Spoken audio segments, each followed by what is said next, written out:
having given away a few gifts for our attendees. One of them was the book Discovery and Recovery, written by Louise Bolter. Louise is a published writer. I'll let her probably say a few more words about herself, but one of the things that she has done is advocate using writing. So Alex said very powerfully earlier that there are many ways that we can advocate. Some of them is writing letters to our MLAs, to our MPs, to our elected officials, but some of it has to do with how do we sway public opinion, right? Because there's so much that needs to happen.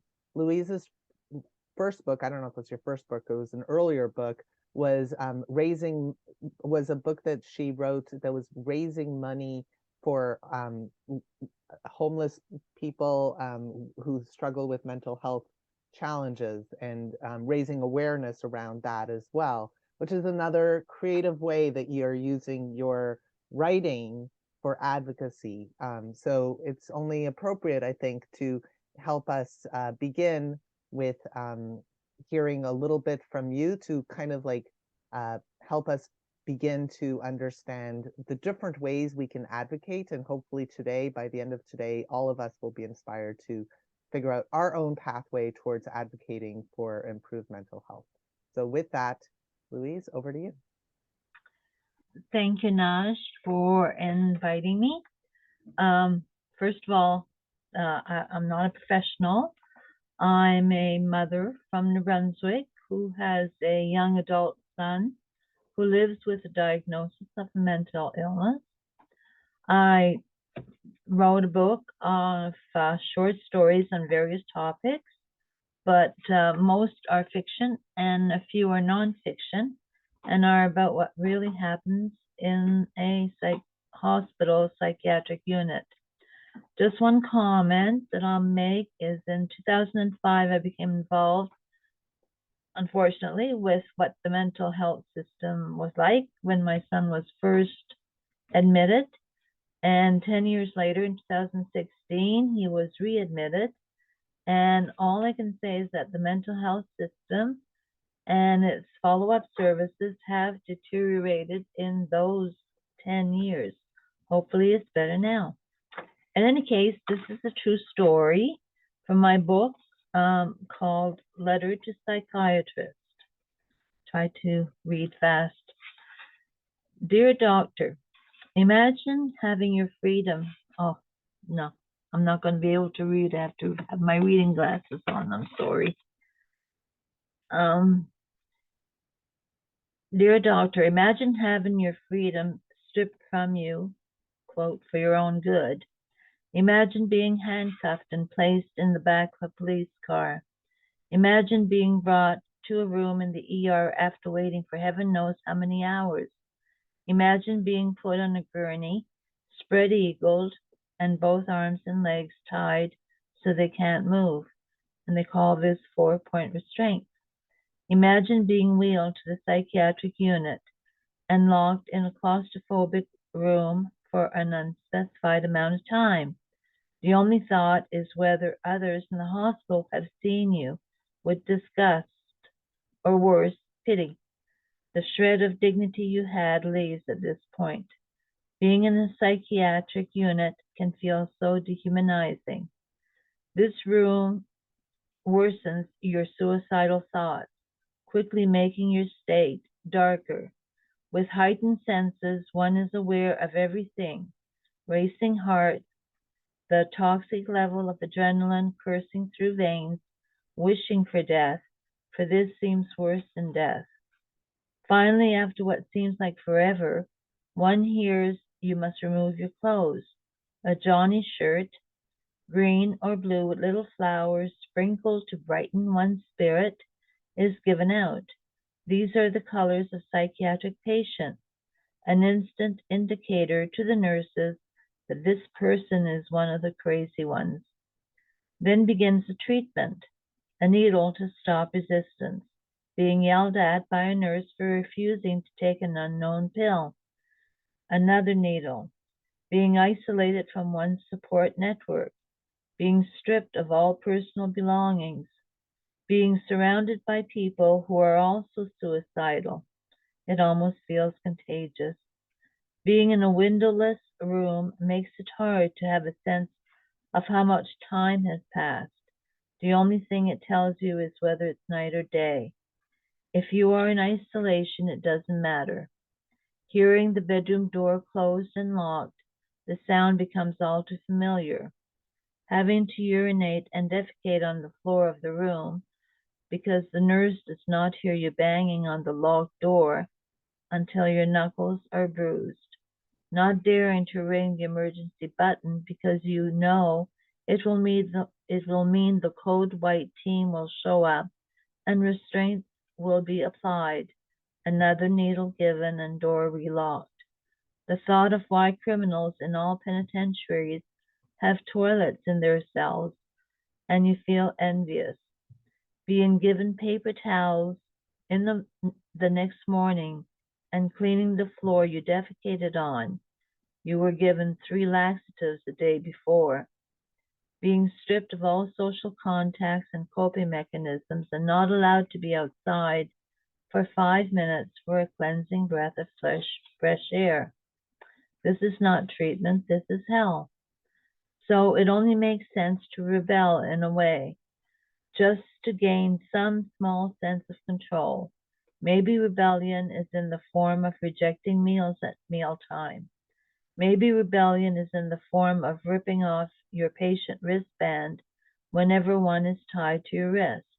Maybe rebellion is in the form of skipping all of the unit's scheduled activities.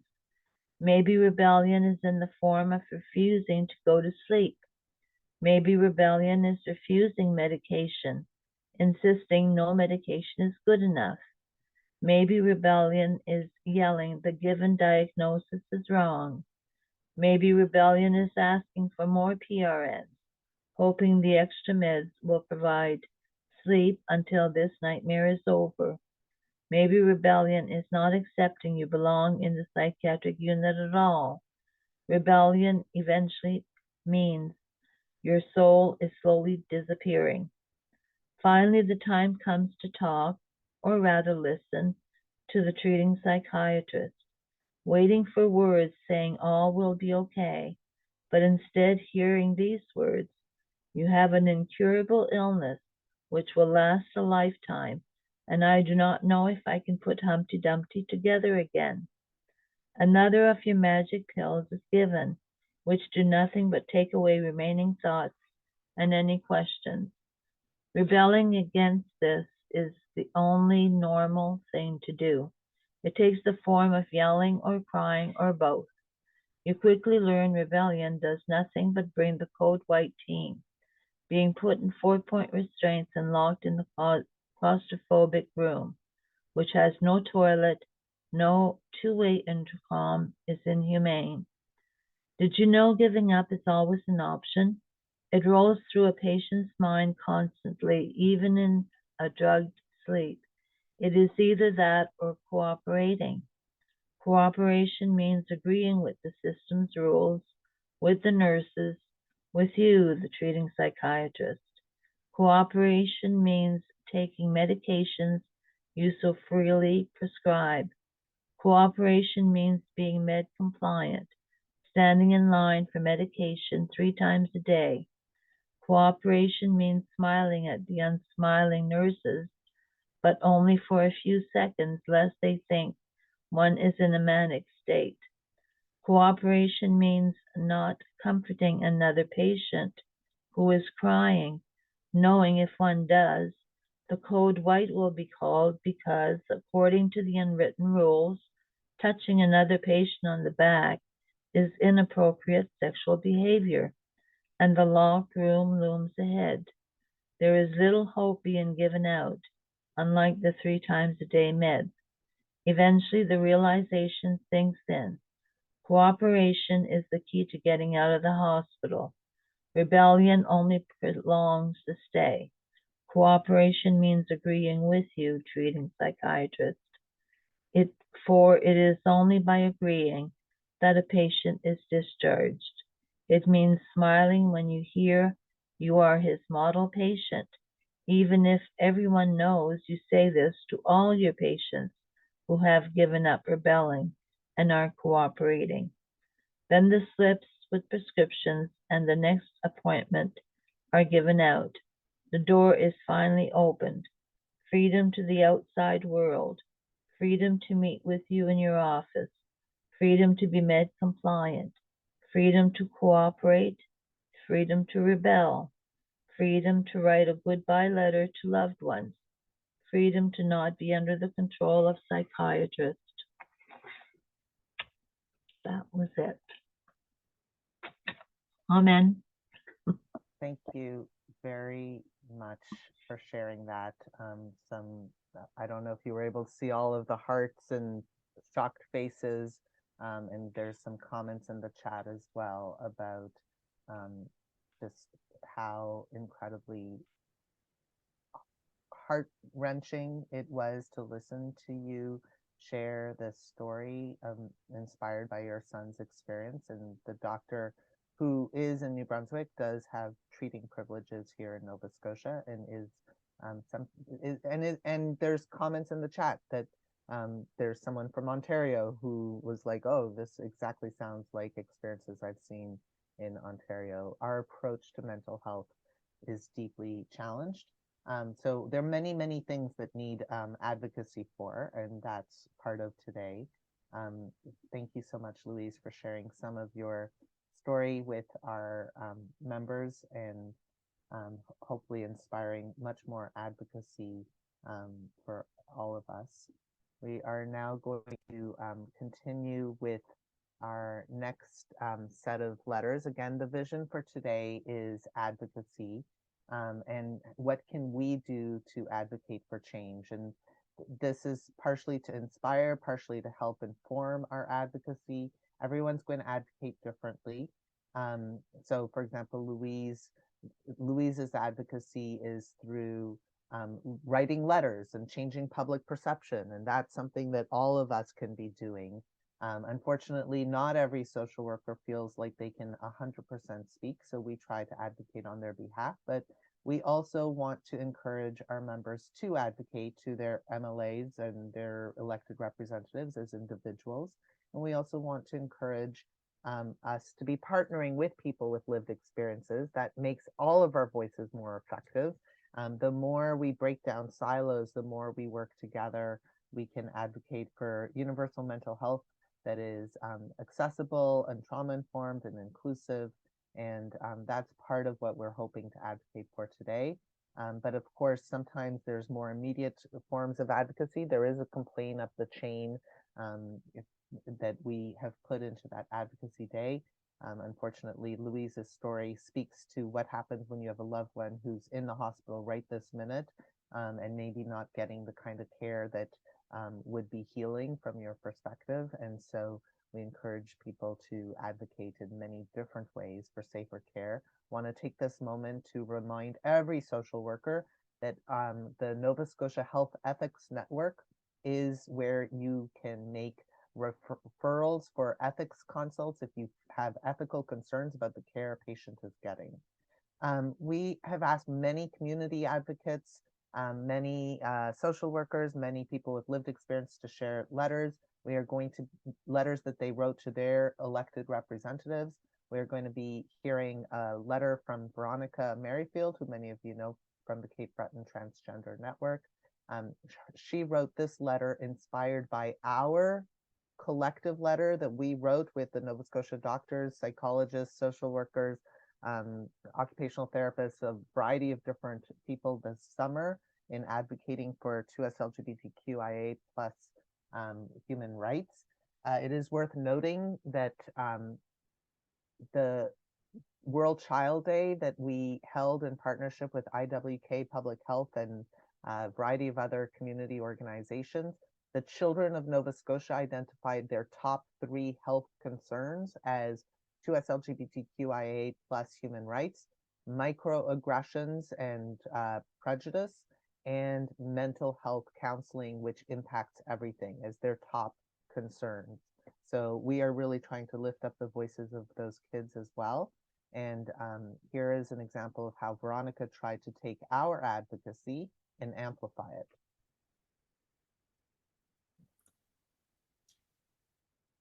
Hello, my name is Veronica Merrifield, pronoun she, her, founder of the Cape Breton Transgender Network, an entirely volunteer support and advocacy organisation. In collaboration with the NSCSW, we asked to speak with the Department of Education on the lived experience of 2S LGBTQ students in September 2023. We met in late November. On November the 1st, I had yet another parent reach out for help. They were exhausted and beaten down dealing with an incident from some days prior. I met with them. On November the 3rd, I sent this letter to the Premier, the Minister of Education, my MLA and other local MLAs, local police, as they were already dealing with the cases, the Mayor, and the local regional education board. I met with the local education board on November the 14th. My letter, dear all, the Cape Breton Transgender Network exists to support and advocate for transgender people of all ages. The most heartbreaking thing I deal with is suicides of children and youth. The second most is helping parents of transgender children who have suffered violence at schools, because I know the next most common outcome is suicide. This week I was made aware of a physical assault in the CBRM that the parents do not yet want to speak publicly about. I've also learnt of other incidents just this week. These came a few weeks after a very public beating that happened in Sydney, and my research has found that there are others in recent weeks just in the CBRM region. Parents across the province have shared with me just today that there are many other incidents that have occurred elsewhere in the last few weeks. That in turn has come shortly after national protests and counter-protests. I organised our local counter-protest at a celebration of diversity, where we faced a significant amount of verbal abuse from drivers passing by. This dramatic increase in violence against transgender students is terrifying. These are hate crimes. However, rather than being treated as such, in the cases that I've heard about, the actions taken by the schools verge on inaction or dismissal. This sends a clear message to perpetrators that schools won't take action and are perceived as condoning rather than condemning. In the most recent case, the father of one of the attackers posted on social media how proud he was of his daughter for beating the trans kid. Strong leadership from the Premier and Minister of Education can help have an immediate effect. I am told that there is a lack of clear policy and I am told that the lack of clear policy and guidance leaves school administrators uncertain about how to respond. I can also imagine that there is a reluctance to act. Lack of clarity leads to inaction and further harm. Silence is tacit approval.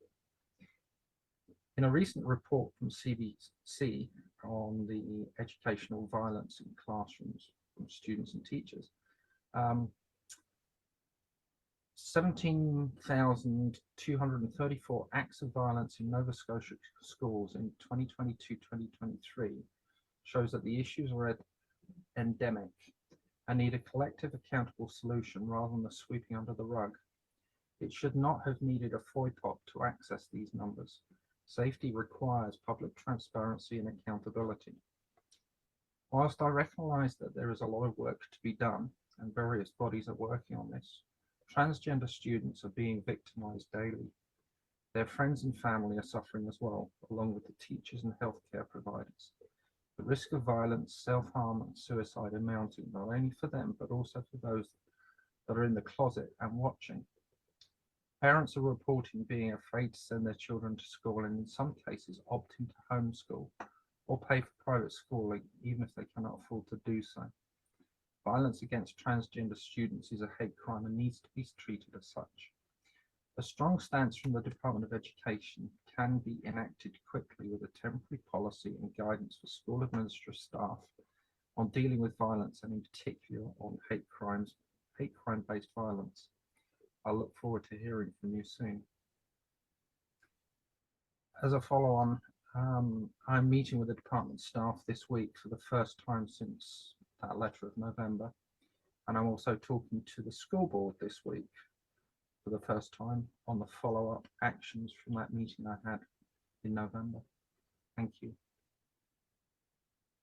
All right, thank you, Veronica, for your advocacy. We now have Sarah, who pre-recorded this letter and reflection as we continue to hear from and learn from and be inspired by first voice advocates. It really is reflective of our commitment to decolonizing social work, that we social workers, people who are in healthcare providers, shift from being the ones who are so-called experts to instead looking at people with lived experience as our teachers and those whose voices we should be amplifying, which is why we partnered with the Canadian Mental Health Association. We're going to hear from Sarah, and hopefully we will continue to be inspired to write our own letters and encourage people around us to write their letters, so that this week every MLA and elected leader across unceded Mi'kmaq, colonially known as Nova Scotia, gets a letter. The following may be uncomfortable to hear, but believe me, it's been far worse for myself and thousands of others to live. Politicians, keeping in mind your commitment to human rights, imagine you being born before internet databases, Comtech, and integrated coordinated service networking, as many of you were, but having unstable, bewildering parents and others violently violating you for your first 16 years of existence until you chose homelessness and run away. Lack of internet then meant social workers who were flagged keep losing track of you as your family moves after each time they are investigated. Your teachers say you are a top student, yet they question why your abilities reduce in high-pressure situations. They don't understand that you are violently dehumanized, being told far more often that you are a stupid animal. Your teachers tell your abusers you struggle far beneath your potential, that you're experiencing bullying at school. That fuels further beatings and taunting. You can't even imagine a sweet 16. The escalating hatred directed at you daily has you afraid your own parents will end up killing you. You realize you cannot keep waiting for social workers to save you. Imagine being a teen runaway before personal devices and internet in a rural area with no public transit, trying to find different social worker and government help piecemeal, a kid having to figure out adult systems and getting tax audited, while also trying to keep up in school, having to work far more than most peers to rent a room for safer shelter than you have ever known. You turn down scary, high-paying stripper jobs, and you work retail to support yourself. Then, after graduation, you work 3 jobs to afford yourself a window of 4 years to try and get multiple degrees to access the kind of life you see peers have. You still incur thousands in student debt, but this allows you to give for over 25 years in a career you love. Social workers and some caring teachers help you get through despite lots of limiting gaps in what they can do. Now, imagine the shock as you approach 50 years of age to end up homeless again due to career-ending disabilities where multiple systems prove governmentally allowed to get away with devaluing your human rights. Now you struggle alone in a whole new set of survival traumas with globally unprecedented, further isolating, limiting lockdowns. And this is during the largest global transfer of wealth in human history, while you are mourning becoming too disabled to continue that beloved career, unable to support yourself or access vital health care. This time, you are no longer a young, strong, healthy person. You are unable to access friends, and you often have painfully limited mobility. You are in constant, severely debilitating, sleep-robbing pain. Once again, high-pressure stresses are reducing your prior high-functioning abilities that previously had helped you survive the child abuse then later domestic violence, and then single parenting while supporting yourself and others via a challenging, amazing career. Despite internet tech being well utilized for decades now, your hardships are still worsened from ongoing gaps in services too similar to the past survival traumas from long ago. And despite advanced Canadian agreements to improve human rights, you are still treated worse than a throwaway, violated, dehumanized, gaslit youth, whom you worked so hard to elevate as a decent citizen. You still have your rights to dignity, safety, health, housing, and food security made difficult to access by systems you trusted had surely improved from decades of tax dollars and all the tech advances, making so many other services and businesses more effectively coordinated worldwide. Instead, you still struggle to patch together potential leads for services that could have been easily, effectively, responsibly streamlined and integrated using variations of successful programs already long used in other fields, including some already paid for by Canadian taxpayers. I implore politicians to get on with doing better. Disregarding solutions to prevent and reduce such societally costly compounding known issues is worsening nationwide, with Nova Scotia having some of the most embarrassingly tragic issues and track records for years. At this point in life, though, I now know firsthand, professionally and personally, that other fields such as medical and education have well-established government subsidies, policies, legally vetting protocols, and APA approval for digital tracking, networking, and integrating coordinated services and plans of care and support, not only in Canada, but across the continent, and even shared with many other parts of the world, such as with IEPs. We have politicians controlling procurements, policies, procedures, and purse strings over basic human rights and needs that Canada has committed to globally, yet is failing increasing masses despite having long had these cost-effective, responsible, transferable solutions available. How much sense would it make for someone with zero experience with basketball or baking to take control over those fields, their regulations, their budgets, their procedures, without expert, informed, experienced, realistic, practical, authentic understanding of what is needed for effective outcomes in those areas from both those providing the services and their clientele for whom the services exist? Why have politicians not included people like me who live this cycling nightmare reality as I and for the others that I have helped in my profession to have a seat at the policy-making tables along with experienced frontline pros like social workers? Either politicians include people with lived and frontline service experiences to have collaborative power to make these solutions that actually work effectively to match human rights agreements, or politicians need to be willing to personally gain those essential insights by immersing yourselves away from your privileged lives to those realities, to ensure that your choices are effective, because so far the choices we paid and entrusted you with are a snowballing nightmare of ineffective, costly failings. Walk your human rights talk by understanding actual relevant experiences. Then put our tax money to align your mouths and ethics with human rights. Honestly, most Canadians don't believe that our politicians are willing to live within their own solutions. I challenge you to give yourselves up-to-date lived experience for a minimum of at least 3 months for you and your loved ones. That would allow you to test pilot and work out all the logistics and ensure your decisions are actually effective.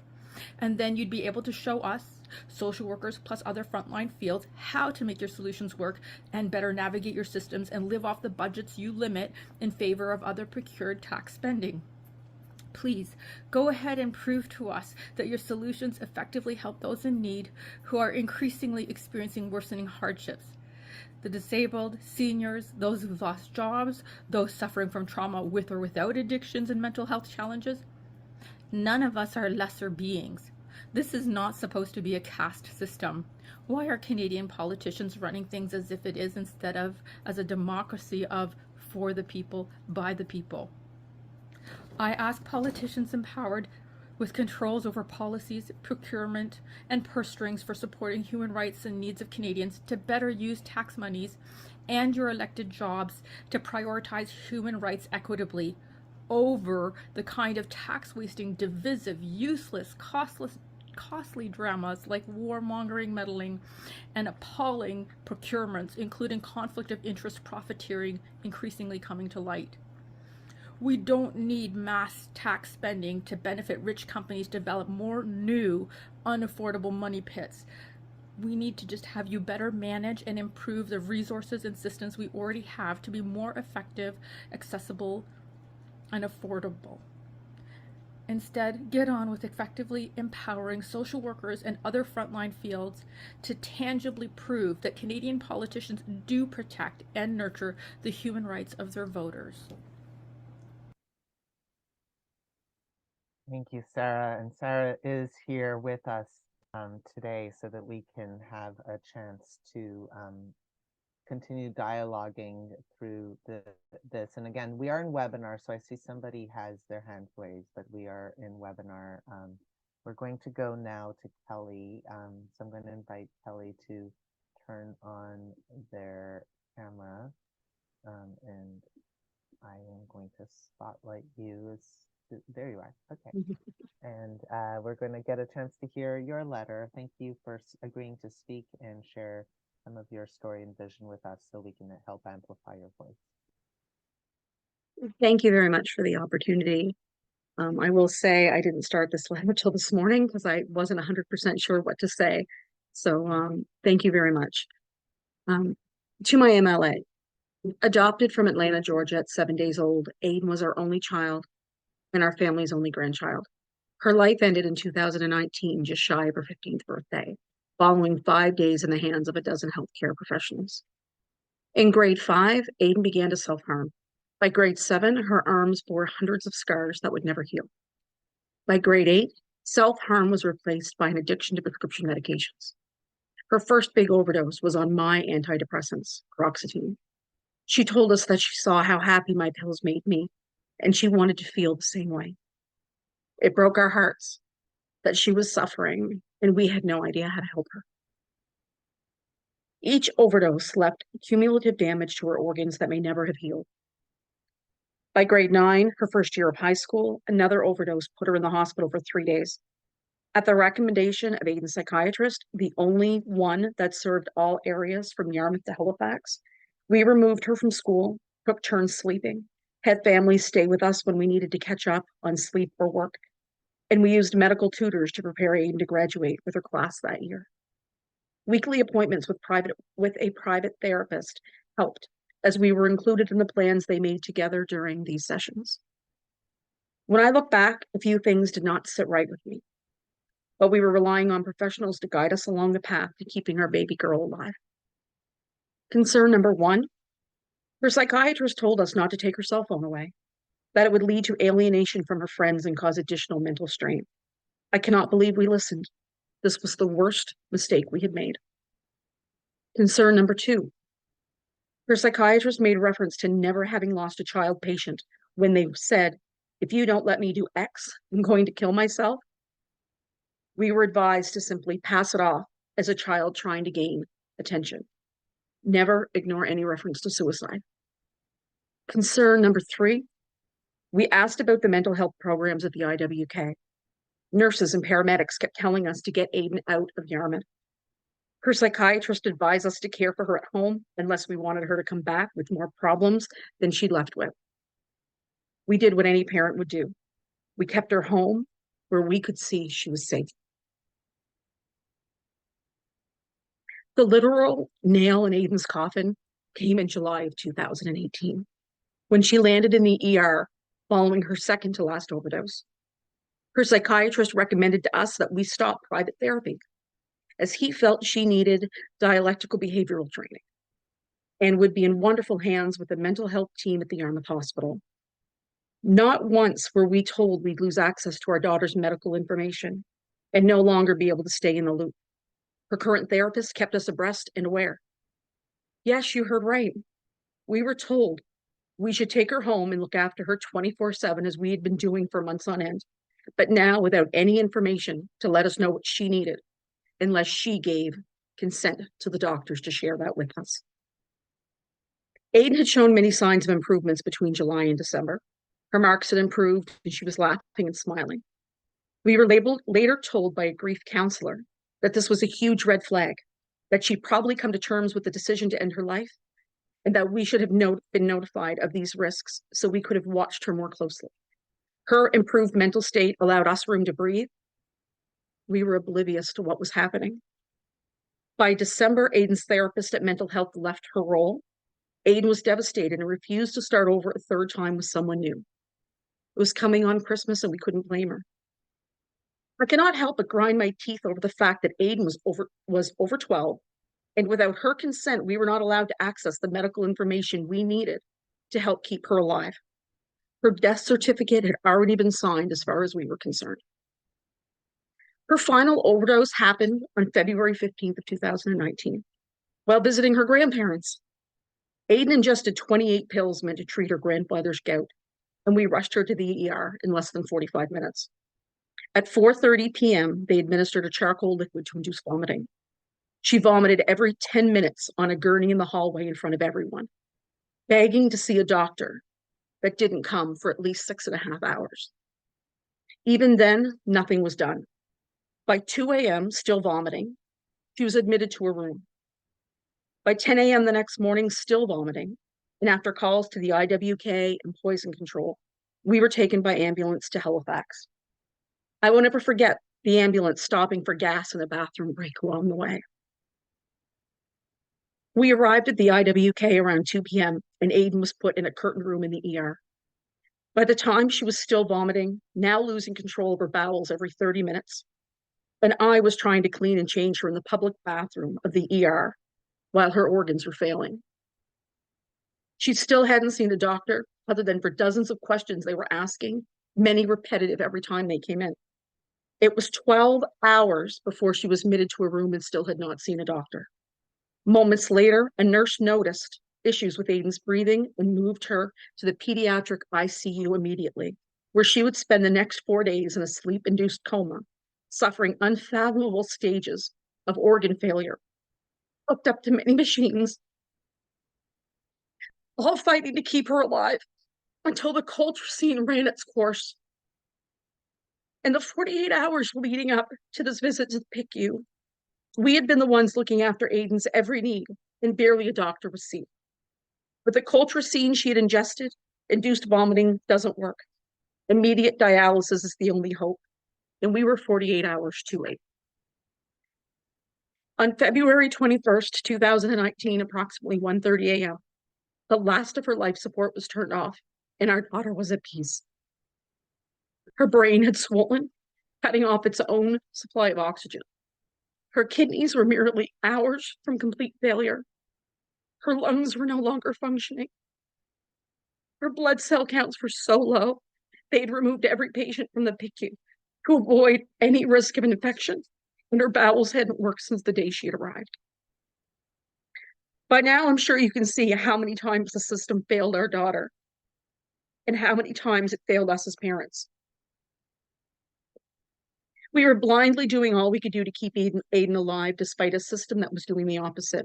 Not to mention that there were no calls or check-ins from any local mental health support organizations after losing our daughter, aside from those that knew us from the IWK. Less than a week after Aiden passed, I tried logging onto her psychiatrist portal to notify him of Aiden's passing. Apparently, he already knew because my access had been removed without so much as a message of sympathy. After the dust had settled, we reached out to Aiden's birth mom. Little did we know there was a family history of bipolar and schizophrenia. When we looked back, we could see the signs. Why hadn't a trained professional recognized what we couldn't?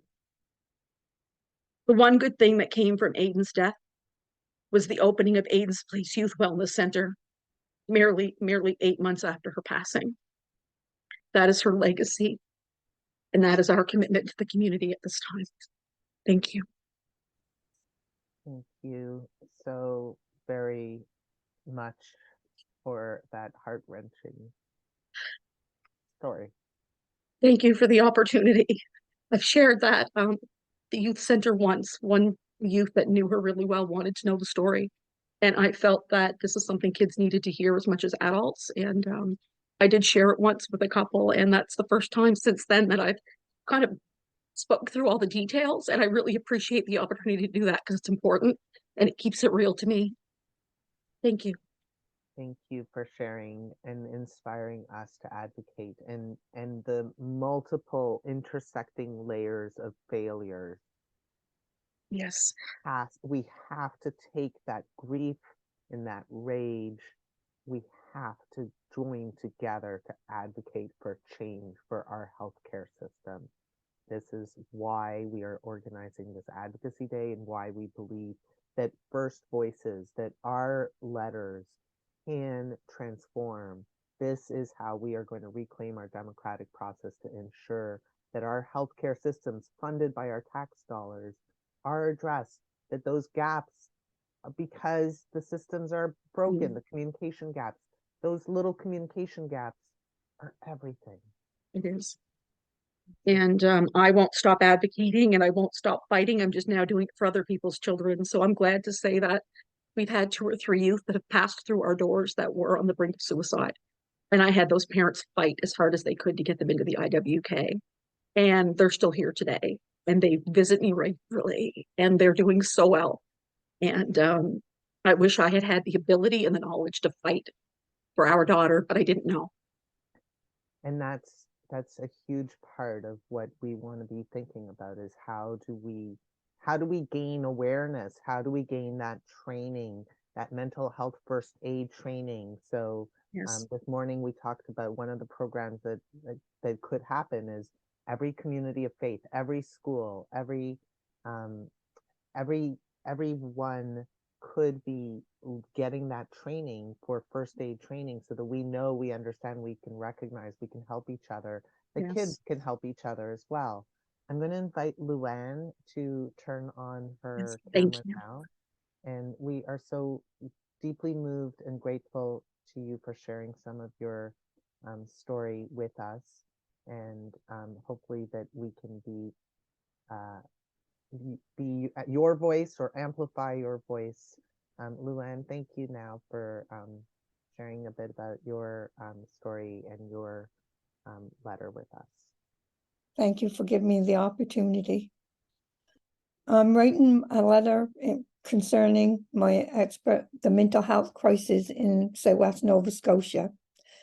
The government has took initiatives in the urban areas, but the Southwest Nova Scotia has not seen these initiatives started in our area.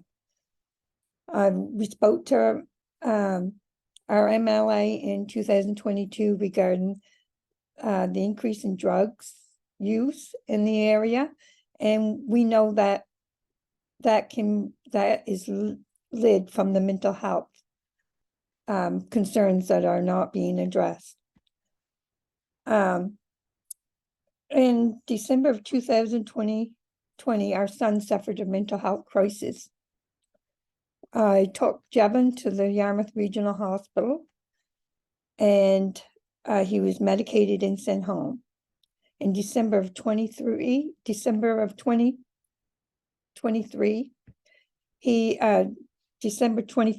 2020, he was taken back because his condition was worsening. He had 3 of his friends had talked him into going back, and they were going to release him, but they insisted that they keep him that night because Jevon was not himself. So they kept him for less than 24 hours.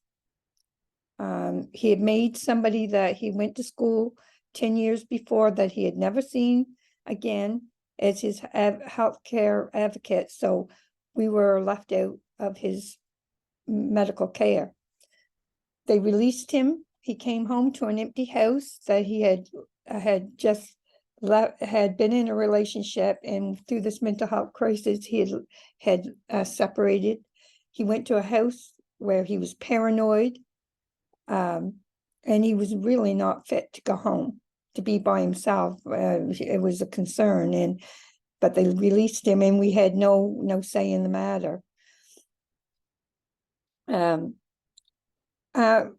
Anyway, he was on medication. He was not seen by his family doctor until February 12th. He got a telephone appointment, a virtual one, which was set up by me because there was nothing sent from the Yarmouth Regional Hospital about the admission. And this was a new condition because Jevon had never showed signs of mental health concerns before. On that day, February 12th, was Jevon's birthday, and he missed the appointment as it was a telephone appointment. And that was his last birthday that he was with us. So when further on in April, he didn't have no medications. The pharmacy called the hospital, the psychiatrist. He told him to go to his family doctor. His family doctor told him to go to outpatients. So neither one of them would order the medications. So the pharmacy reordered the medications, and he seemed to do better until June of that year, of June. And he got an appointment to go to his family doctor. And he went to the appointment, and the doors were locked because of COVID. And there was a small sign on the door that you had to call and let them know that you were there. Well, when you're in a mental health crisis, you don't always read the signs or see the signs. So he left that day, not seeing a doctor again. We started seeing a general decline in June, and then starting in July. On July 25th, I called the psychiatrist and told them that I could see that he was spiraling out of control. And the psychiatrist called Jevon on the 26th and told them and give him an appointment for 2 weeks later. And August 1st of 2021, my son passed away at home. And that year, he did not get a doctor's appointment and no follow-up by the psychiatrist. 2 of the medications that he was put on could make you have suicidal ideation. We pay for health care that we don't receive here in Southwest Nova Scotia. And in the last 9 months or 2 years, we've had probably 10 suicides since then. And since then, since Jevon's passing, I decided that I wanted to break the stigma surrounding mental health and to advocate for people that do not know where to turn, and to show them where the resources are to be able to get the help. I started the Let Your Light Shine Jevon Link Society to support people in our community, because in Southwest Nova Scotia, we do not have the help that we need. And we are in a mental health crisis in here. So I don't know.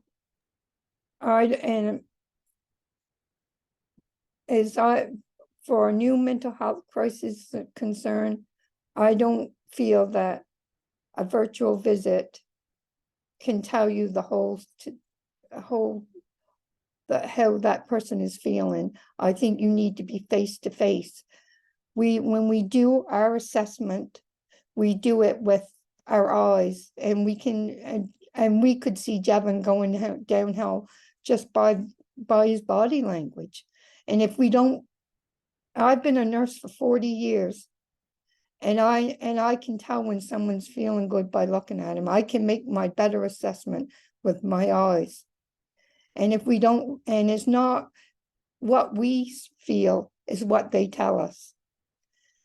And since then, I taught safe talks, and I've been doing safe talks in the community. And I'm through the society, I am paying for people to take it. We don't charge anything. We just want people to have the knowledge of recognize the signs of suicide, and to be able to educate people. And on last Friday, I went and did the LPN graduating class of 2024. We did the class so that they have that. So when they go to their workplace, they're going to have knowledge to be able to help them. And thank you for letting me have this time to speak. Thank you so very much for sharing of your painful story and your efforts to transform that pain into healing and justice and advocacy and education and awareness and fighting stigma. And I hope that you are taking in some of the love that is pouring through the chat. There were also hearts that were being messaged as you were speaking. All of our speakers, our first place speakers especially, it's not easy being a first voice. I know it only too well at times, and we are so grateful for the ability to learn from you. We need you to be the ones helping us to create policies that will keep all of us safe. With that, I'm grateful to Laureen for being willing to share a little with us today to inspire our letters of advocacy.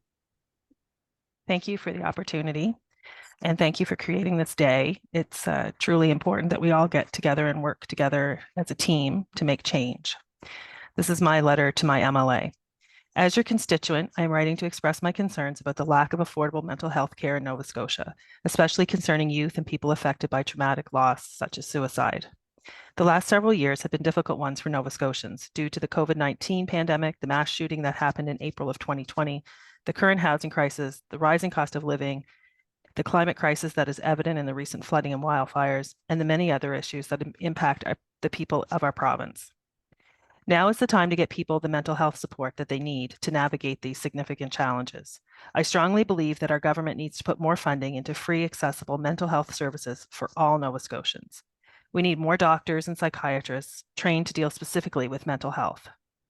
We need mental health training for first responders, especially police who deal with people having mental health crises. I would like to see mental health walk-in clinics in communities, not just Halifax, staffed with qualified people who understand the specific needs of someone having mental health issues. These are totally different than someone with a medical issue, such as a heart attack. We can no longer expect our overcrowded, understaffed emergency departments to try to support people with mental illnesses they are not trained to deal with. I understand that our government has done some work towards addressing this issue through creating the Access Wellness Service.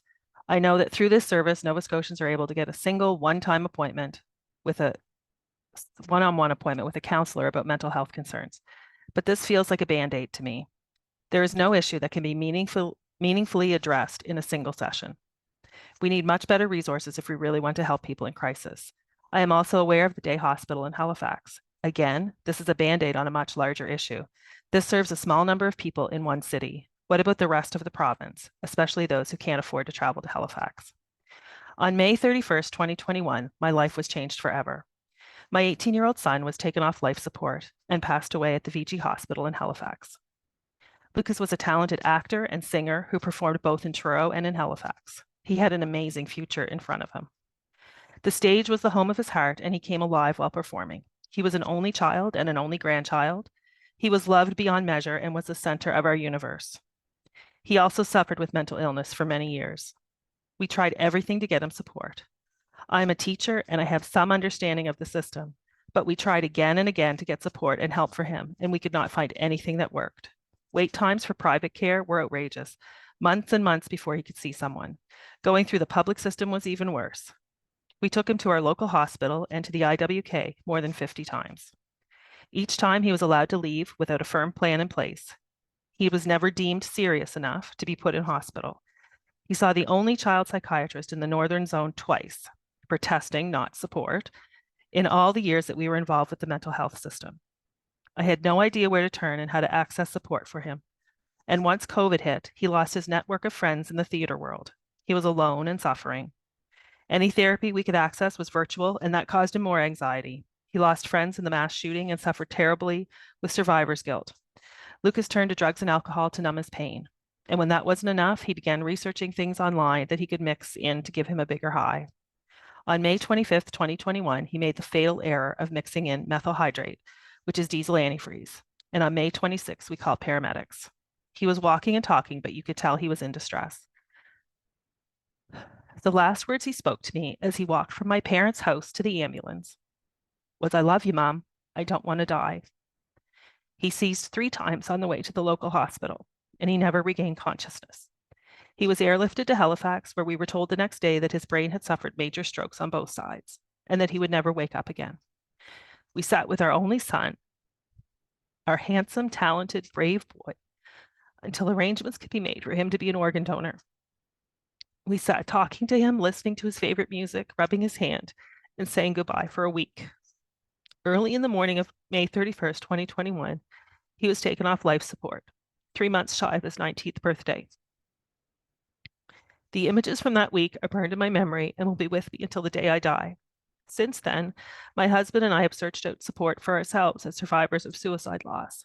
There is very little in this province dedicated specifically to this kind of loss, and this grief is different than any other kind. It is the most unnatural trauma there is. My husband deals with suicide ideation every day, and I am in constant fear of losing another person I love to this disease because there is no one there to support us. We are losing more and more people every day to suicide, and families are left to manage their grief on their own. I am begging for you to do something to help our province heal and support the people living with mental illness and their families. Wouldn't you do anything you could if it was your son, your spouse, or your friend? Now is the time for our province to show real leadership on this issue. Mental health is as important as physical health. It was promoted as being an important issue to this government, but as of yet, there has been no significant changes that will bring meaningful, lasting, and affordable supports to the people of this province. So many of us are in crisis and don't know where to turn. We need better services and, more importantly, affordable services. Thank you. Thank you so very much for sharing some of your incredibly painful but moving and inspiring story. And to all of our parents who are here, who have shared, and the one that I'm getting ready to play that pre-recorded their comments, let us just all collectively take some moments just to send some love and healing energy and prayer to them. And to all of us whose hearts are breaking, because this is our healthcare system, and the divide between mental health and physical health, like that it doesn't work. It's wrong. It doesn't work. And this is an example of those intersections. The mental health services need to be accessible everywhere for everyone, and they need to be changed and transformed. I am coming on the 3-year anniversary of my cousin's suicide, and at his memorial service, the best thing that loved ones could say was, at least we didn't bring him back to the hospital, because it was that awful for him to go there. We need a transformation of healthcare and healing and housing and investments in the wellness. That's what we need. I'm going to take a moment now to share more letters. Want to invite us to take a few moments to send love and light to all of our speakers who are here, deep gratitude, and to commit, for those of us working as social workers or in the healthcare profession, to commit to being your voices of advocacy, lifting up those voices. We need first voices and public health experts making decisions, not outside consultants.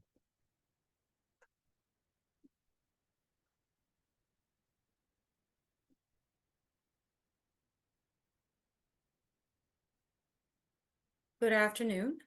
I'm Nancy. I am mother of a son, Ben, who I lost we lost last April 2023. He suffered from depression and anxiety, and he died by suicide.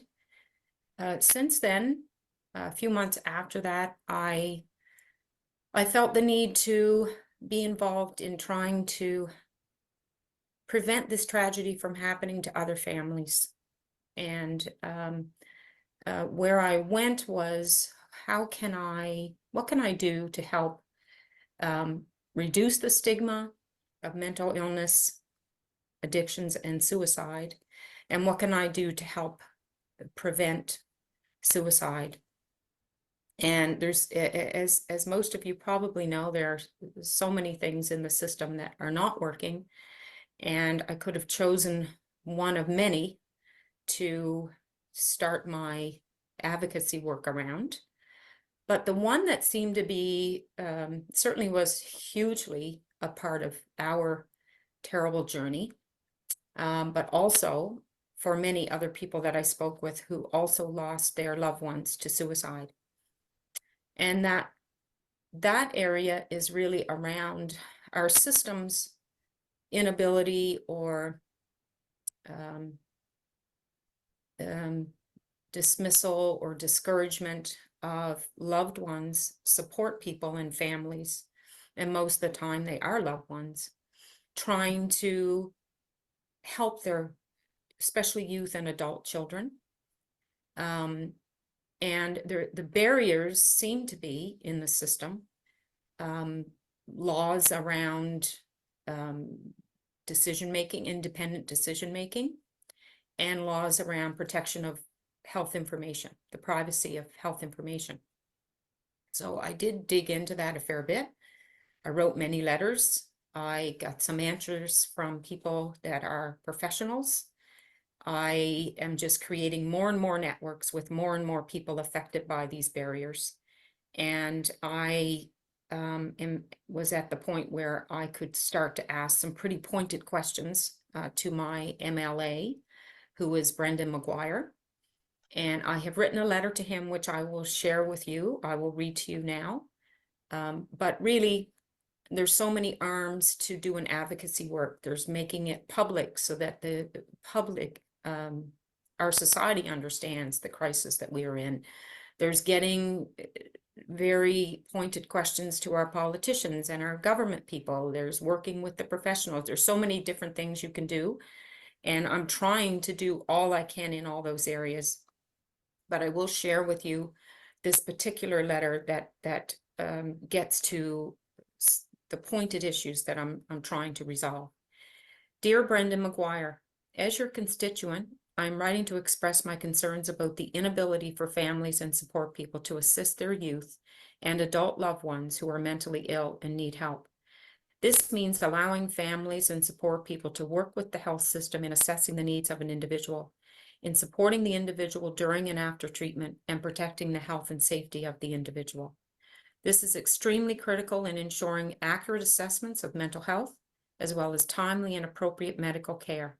This also includes the health system informing support people when an individual is in danger or crisis and may need support. In the highest functioning mental health and addiction systems, the roles of families and support people is critical. Hence, the need for working with support people and families for the benefit of individuals is even more critical in our system that seems to be failing in many, many areas.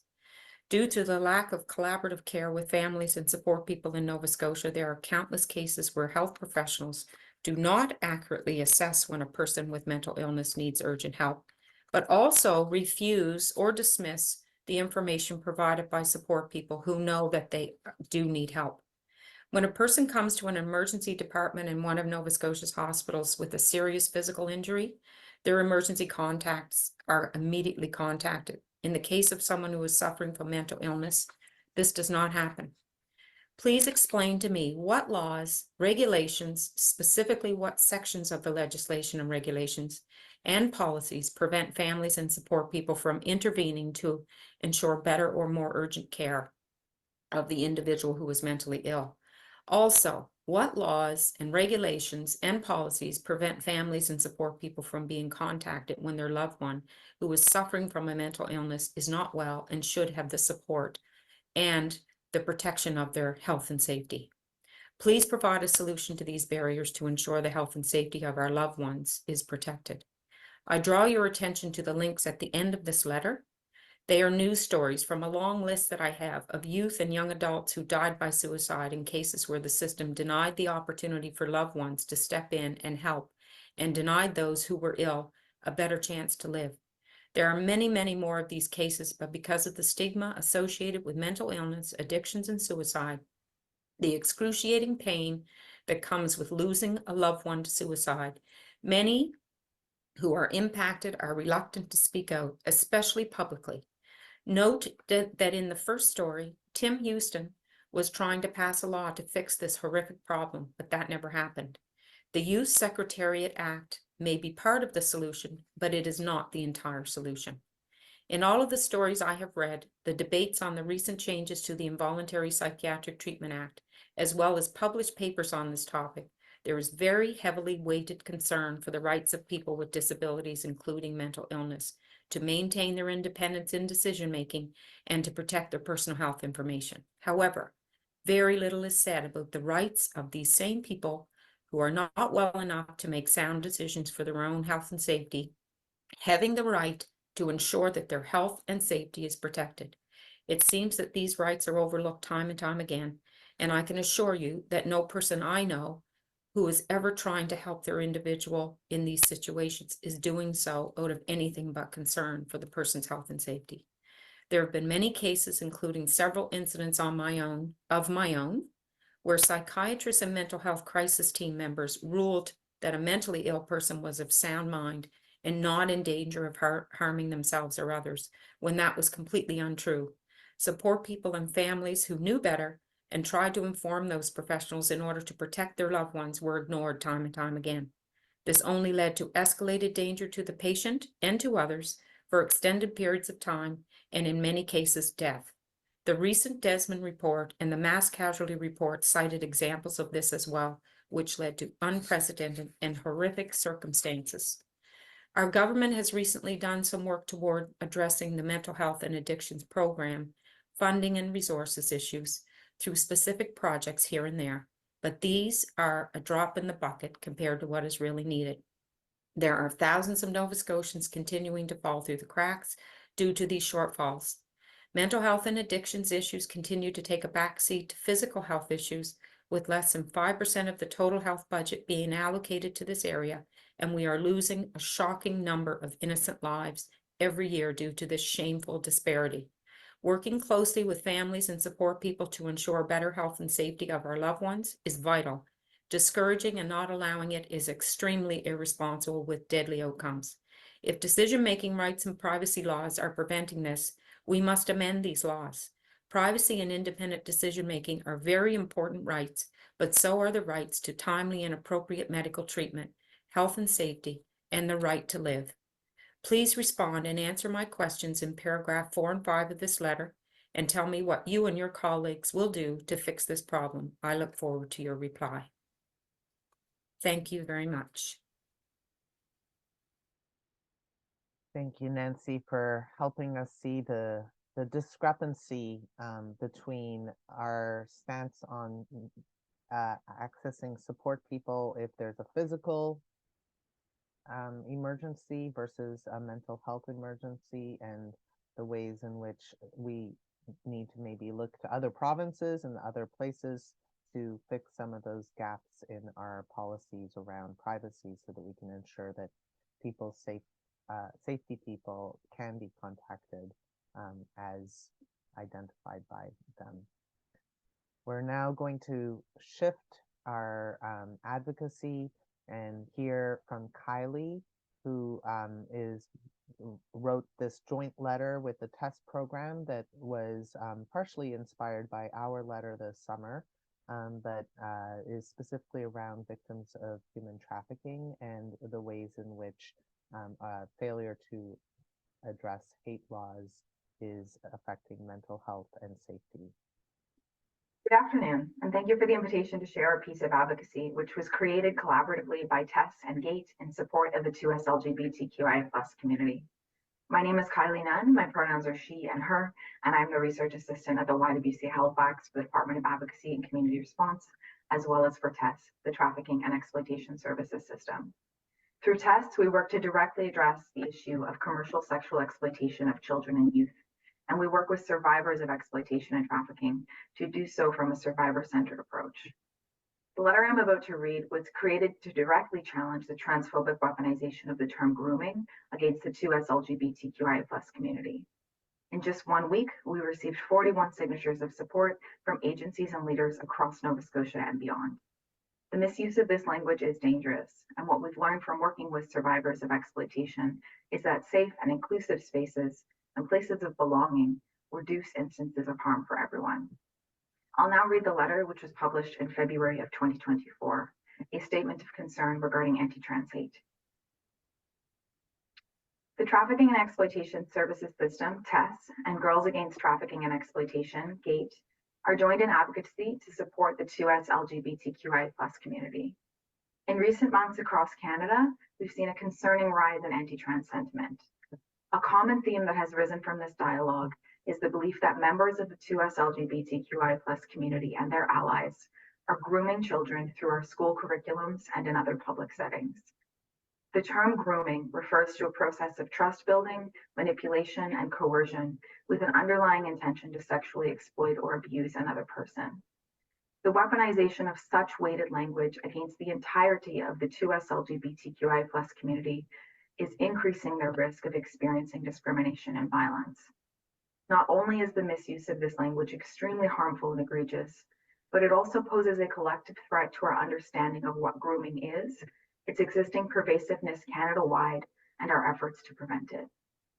Tess and Gate are joined in concern for the impact that the misuse of this language is having on the safety of children and vulnerable populations in Nova Scotia and across Canada. Tess and Gate, through their research, experience, and frontline work with survivors, know that grooming is a core component of the tactics used to sexually exploit and traffic people. Grooming and luring techniques are used to successfully gain control over a vulnerable target's life prior to recruiting them into the sex trade or into a sexually exploitative dynamic. It's also common to see grooming employed within violent intimate relationships as an element of power and control-seeking behavior. For survivors and experts on this matter, grooming manifests as an easily identifiable pattern. Grooming involves meeting a vulnerable person's needs through attentiveness, promise-making, and love bombing to create dependency and closeness with a clear, demonstrated intent to assert control. Grooming is associated with a broader issue of gender-based and patriarchal violence, and thus the misuse of the word grooming and its weaponization against the trans community poses a direct discreditation to the work of agencies and individuals that are diligently battling systemic oppression and advocating for survivors, many of which are members of the 2S LGBTQI+ community themselves. Although anyone can either perpetrate or be victimized by trafficking, sexual exploitation, or intimate partner violence, we know through research conducted by Tess in Nova Scotia that over 98% of victims of commercial sexual exploitation are women, girls, or gender diverse, and that 30% of victims were members of the 2S LGBTQI+ community. When Tess studied the risk factors for trafficking, it was identified that both gender inequity and experiencing discrimination created vulnerability and increased risk. This is to say that the discrimination experienced by 2S LGBTQI+ individuals increased their risk of experiencing grooming within their lifetime. IPV survivors are also predominantly women, with 2S LGBTQI+ women being twice as likely to experience this form of violence. Safe, inclusive spaces and education delivered through a gender-inclusive lens creates protective factors against grooming and exploitation. 2S LGBTQI+ youth and all youth deserve to go to school and engage in community spaces that are equitable, inclusive, and free of discrimination. All youth benefit from early education on healthy relationships, consent, bodily autonomy, and age-appropriate sexual health. It is not considered grooming to provide youth with education on these topics. And because these topics are deeply connected to the systemic oppression of women, girls, and gender diverse people, It is essential that this education is delivered through an inclusive lens that considers how gender may impact a child's experience. Many components of the Nova Scotia health education curriculum were designed to provide foundational knowledge to children which might keep them safe from exploitation and violence. Tess and Gate would advocate that anti-exploitation material should be taught at even younger ages and in greater depth than is currently written into curriculums. It is the stance of Tess and Gate that the misuse of the word grooming toward trans people is unmistakably transphobic. It is founded in harmful stereotypes, and its misuse contributes to the unsafety of the 2S LGBTQIA+ community. Confusion around the meaning of this word will undoubtedly decrease our capacity to identify and prevent actual instances of grooming. In December of 2023, the Ontario Supreme Court of Justice ruled that perpetrating such stereotypes and myths about members of the 2S LGBTQIA+ community is not public interest speech. This ruling demonstrated an important reminder. While we each have freedom of expression, not everything freely spoken is free of consequence and impact on our community members. Language matters. Tess and Gate encourage the public, businesses, nonprofits, and government agencies to stand in solidarity with the 2S LGBTQIA+ community and to challenge misinformation. It is important that we stand together in upholding the human rights of one another, as well as to protect access to education on gender, sexual health, and healthy relationships for youth. In solidarity, we stand invested in the safe and bright futures of all youth. Thank you. Thank you, Kylie, for sharing some of your letter and your advocacy. And as we think about the heart-wrenching stories that we heard, we are mindful that a lot of the current efforts around children and protecting children would be much better focused if we invested in free mental health literacy, more education to protect kids around the ways in which they can stay healthy and help each other, help their friends.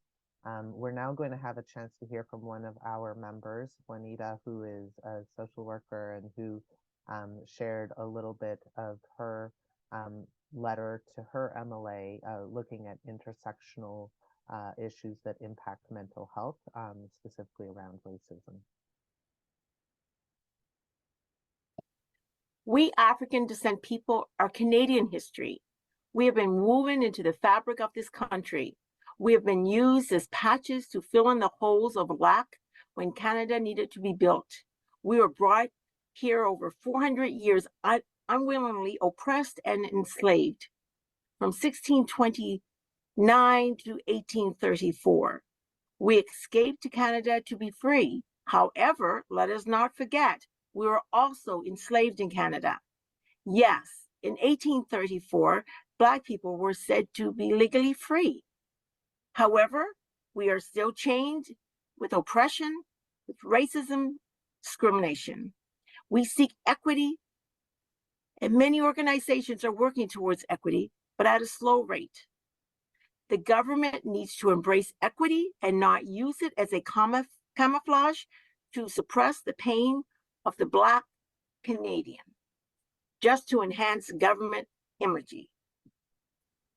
We will not be used to glorify a system that has been created under an Eurocentric colonial foundation to oppress us and keep us subdued and controlled.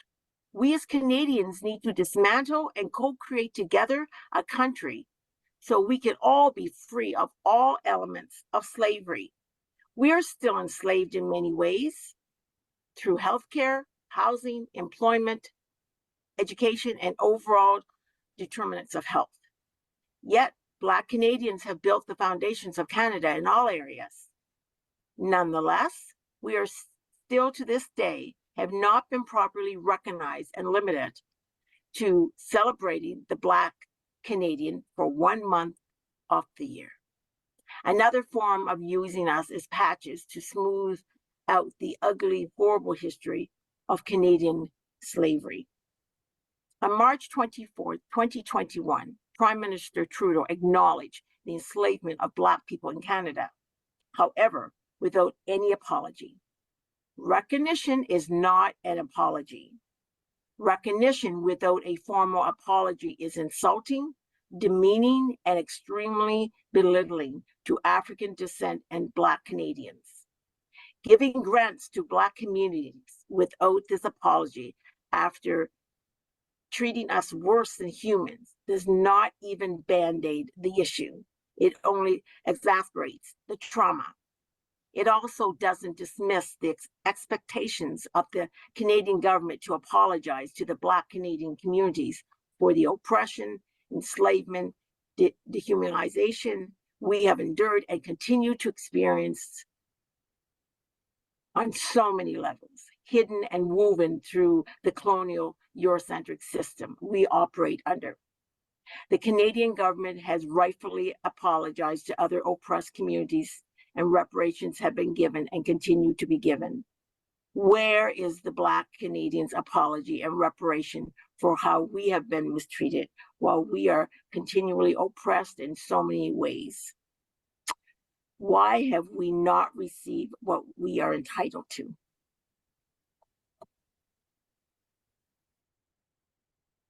This is not what we call freedom.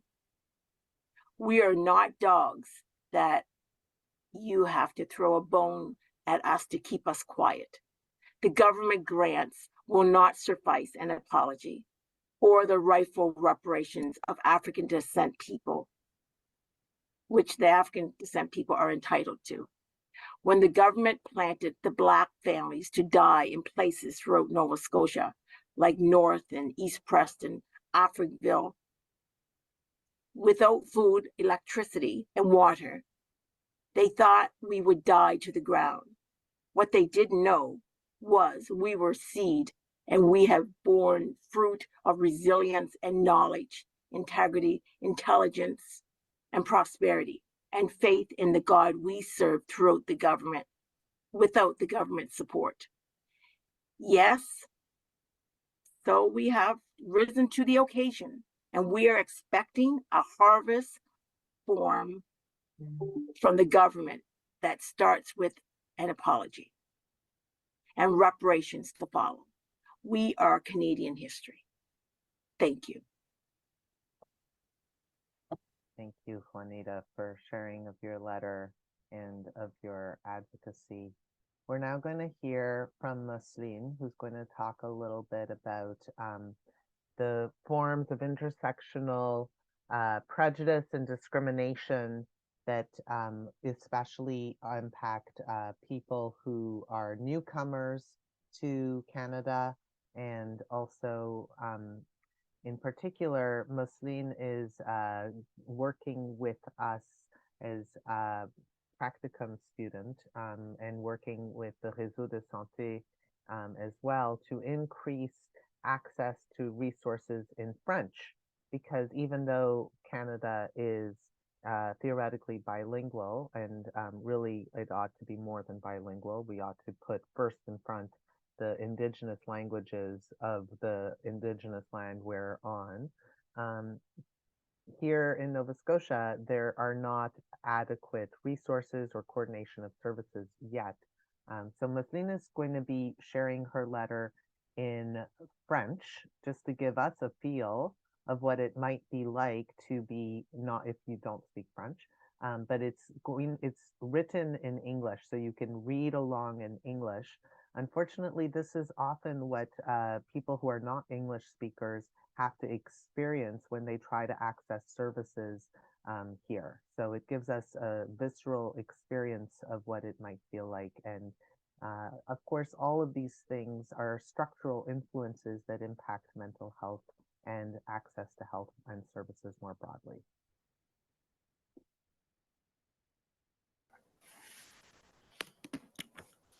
Je me permets de vous écrire dans ce cadre de mon implication en tant qu'étudiante en baccalauréat en service social à l'Université Sainte-Anne. Je suis actuellement en stage auprès du Nova Scotia College of Social Workers, où j'ai été chargée de comprendre et de mettre en lumière les défis auxquels sont confrontés les travailleurs sociaux francophones dans nos provinces. Je m'appelle Musleen Atangana Belinga et mon engagement dans ce domaine découle de ma passion pour l'aide aux autres et mon désir de contribuer à une société plus juste et équitable. Mon projet de stage a été centré sur la réalisation d'entrevues avec les travailleurs sociaux francophones dans le but de comprendre les difficultés qu'ils rencontrent au quotidien. Au fil de ces entretiens, il est devenu clair que les travailleurs sociaux francophones font face à de nombreux défis, notamment en ce qui concerne l'accès à des ressources adéquates pour leurs clients tels que les élèves, les familles et les communautés. Le manque de ressources telles que le logement est un problème récurrent qui entrave leur capacité à fournir un soutien efficace à ceux qui en ont le plus besoin. L'un de ces lacunes les plus préoccupants que nous avons identifié est le manque de soutien gouvernemental pour le développement des stratégies visant à combler les inégalités dans l'accès aux ressources et aux services en français.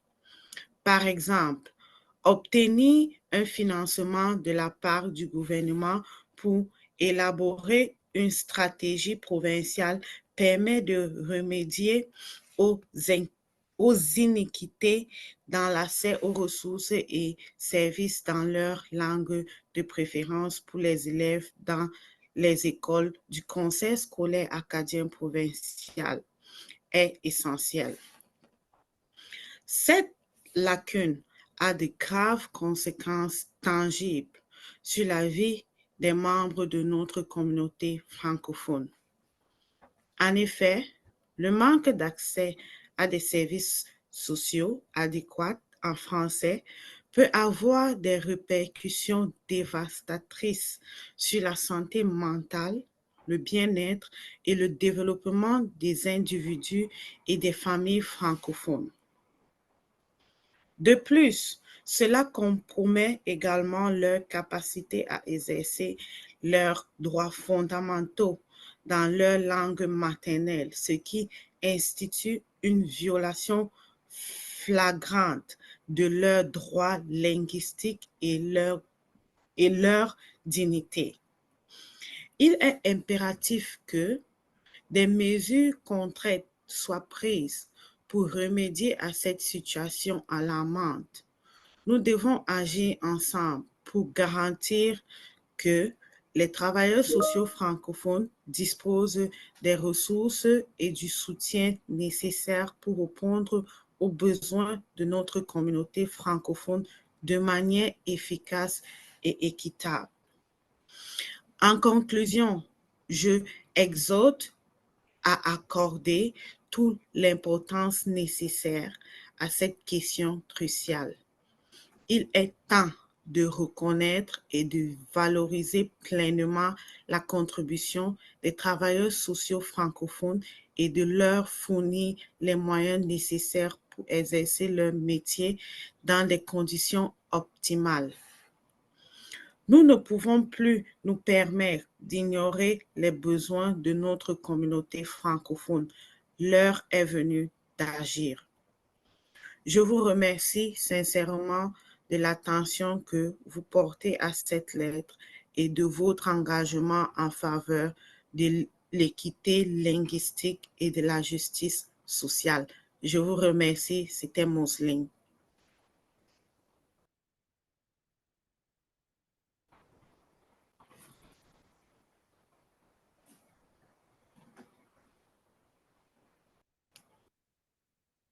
Okay, so grateful to have Musleen sharing some of that work that she has been doing.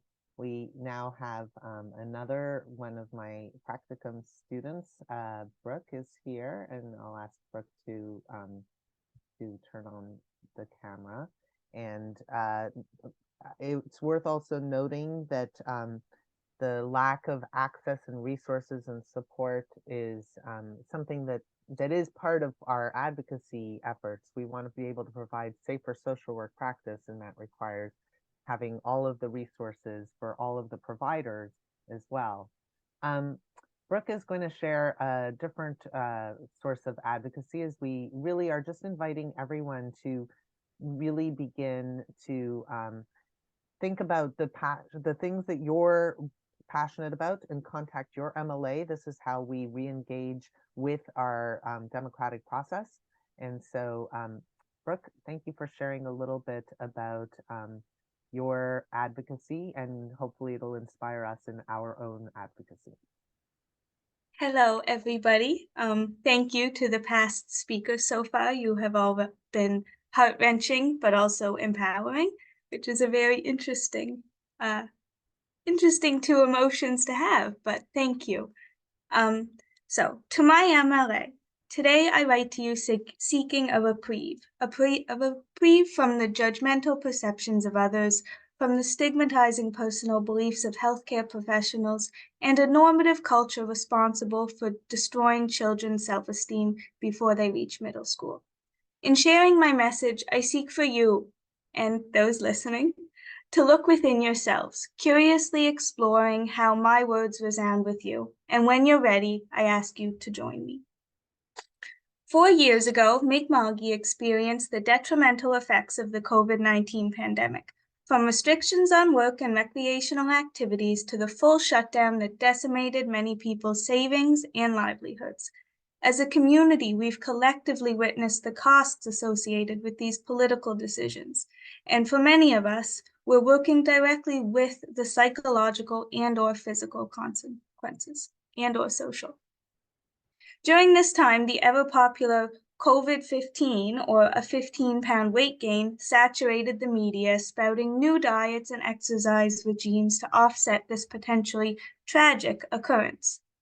This blatant form of weight bias, among the many other forms that fat phobia takes in our society, has harmed people of all social identities, but has disproportionately rooted itself in the most vulnerable of our population, such as our BIPOC communities, those living in poverty, and non-English speakers.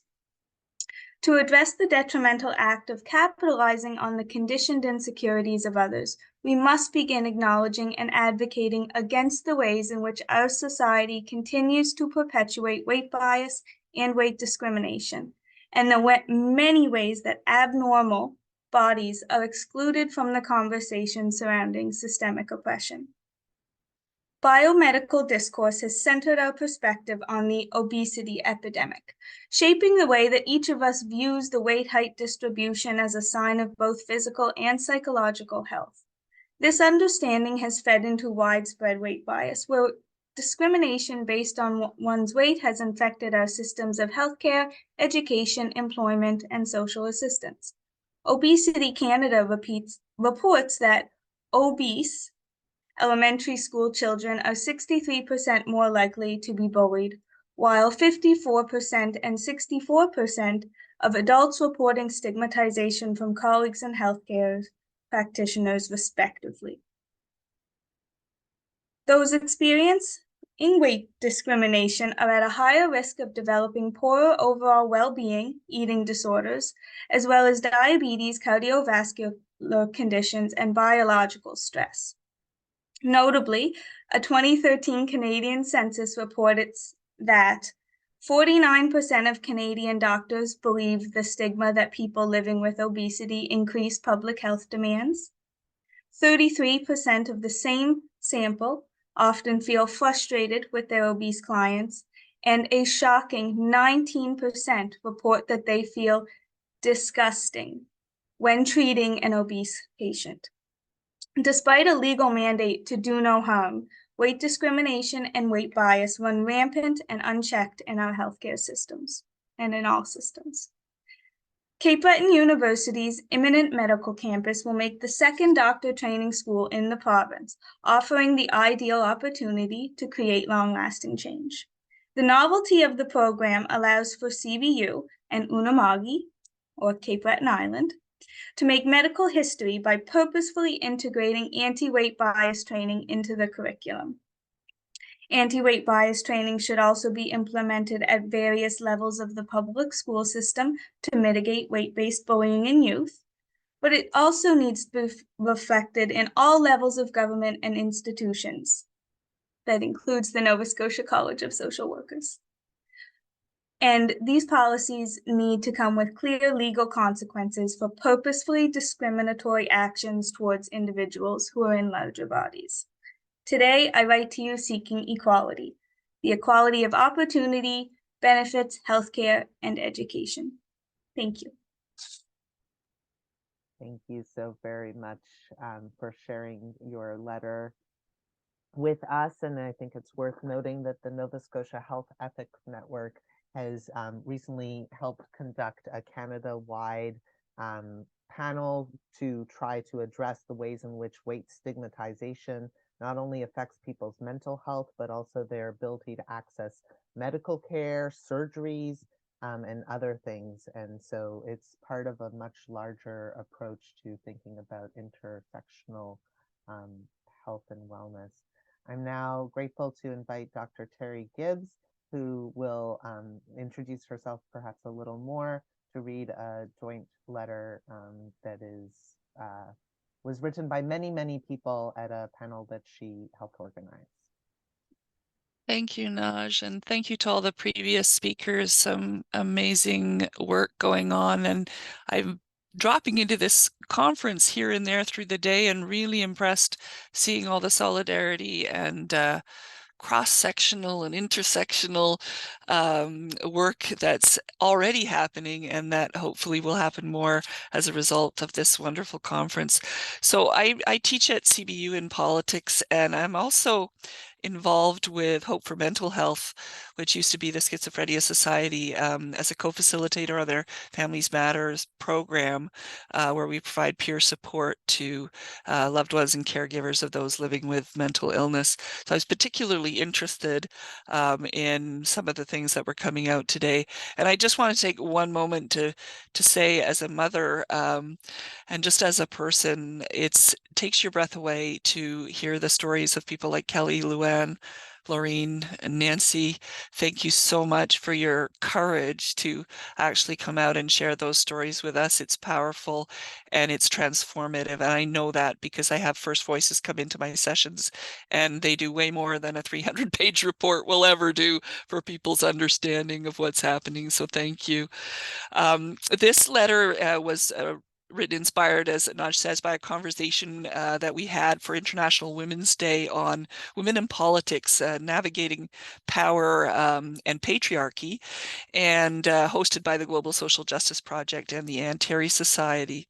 And it's my privilege and honor to have been asked to read the letter on behalf of the group that were there that day. Let me just check my notes there. Oh, yes.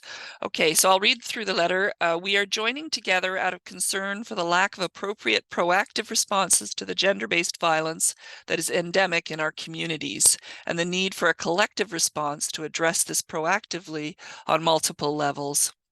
The Mass Casualty Commission outlines multiple systemic failings that contributed to the devastating and tragic murders in Portapique, Nova Scotia in April 2020. These included repeated failures of the police and other governmental and regulatory bodies to enforce existing laws and to intervene appropriately and proactively to gender-based violence in Nova Scotia and across Canada. Terrifyingly, since this mass shooting, there has been an increase in the normalization of gender-based violence in public discourse, from transphobic comments to the pervasive use of gender violence toward non-cisgendered men in positions of power.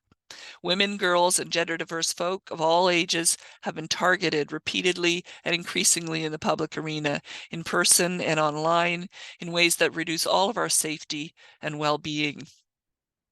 Violent threats made against women, girls, and gender diverse community members constitute a significant current and ongoing public safety risk. The lack of appropriate enforcement of our hate speech laws and the lack of a broad statement of condemnation by police and community leadership when violations occur puts everyone at risk, from children who are afraid to attend schools due to the failure of the police to respond to threats or acts of violence to non-cisgender men who work in leadership positions. From elected public officials to non-profit and community leaders, the failure to respond to public threats of violence that are gender-based serves as a de facto consent for these threats to continue. That this is the case considering Portapique and the Nova Scotia Mass Casualty Commission is especially troubling. Must we really wait for another mass casualty event to unfold before gender-based violence and threats thereof are taken seriously? A recent example that has raised deep concern across our province is the failure to appropriately respond to the threats made in response to several provincially funded pallet shelter initiatives. Threats of arson and violence against individuals who are homeless or precariously housed have been made repeatedly in public, on video, on social media, and no action was taken by police. Having now experienced community meetings in several communities in Nova Scotia, Whitney Pier, Kentville, and Sackville, the frequency of threats of violence at the Whitney Pier meeting, led by 4 non-male speakers, relative to the absence of threats of violence at other meetings, led by a male, is quite notable. Charges and or clear public statements about the illegality and unacceptability of such threats are an important part of maintaining law and order for all. Without charges or clear public statements condemning these threats of violence, we experience a normalization of this form of violence. We also then experience its escalation when its demands are not met. In the same way, we increasingly see school boards and school administrations underreact to the threats of violence and acts of violence perpetrated against gender diverse and trans youth.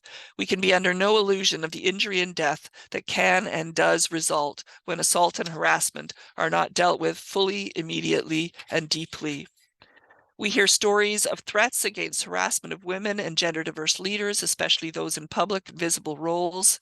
Threats or violence and treating them otherwise, allowing them to continue to be brushed aside, contributes to a hostile and ostracizing atmosphere for diverse leadership, civil public discourse, and dependable public safety and order.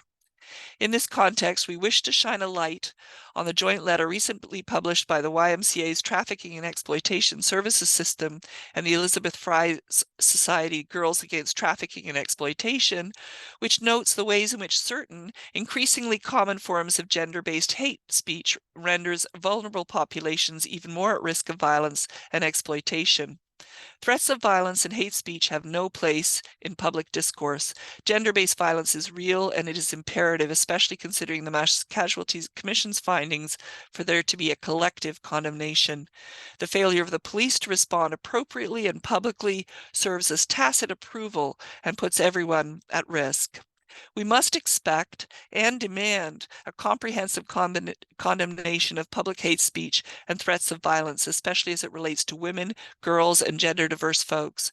We must demand that complaints or threats against women, girls, and gender diverse folks, when made to police, be investigated and treated with the seriousness that they warrant and the violations of the criminal code that they constitute.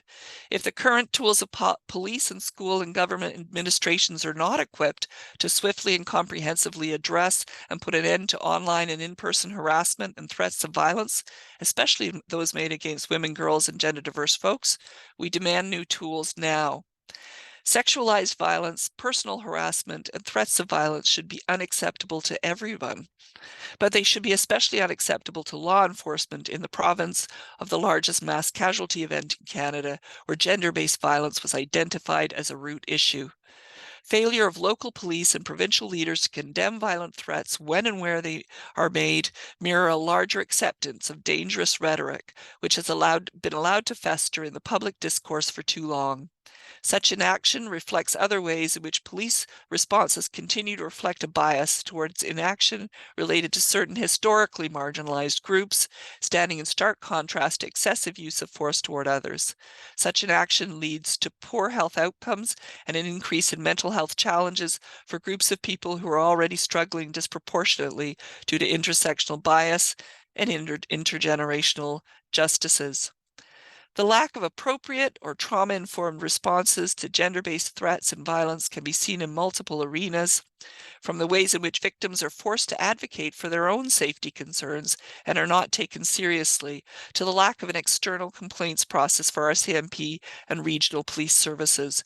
There are multiple recommendations in the Mass Casualty Commission's report that must be addressed. In response to the growing normalization of gender-based violence and hate speech in the public arena, we are joining together to ask for a collective and unified statement of condemnation for all forms of gender-based violence, harassment, and threats. Thank you.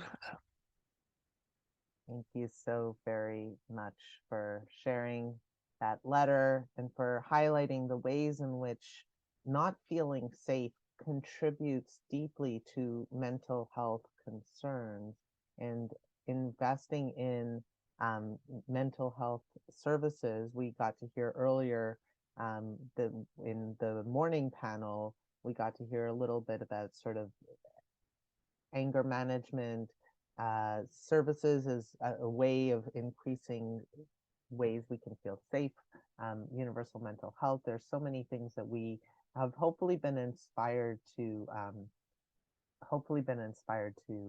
begin. I'm going to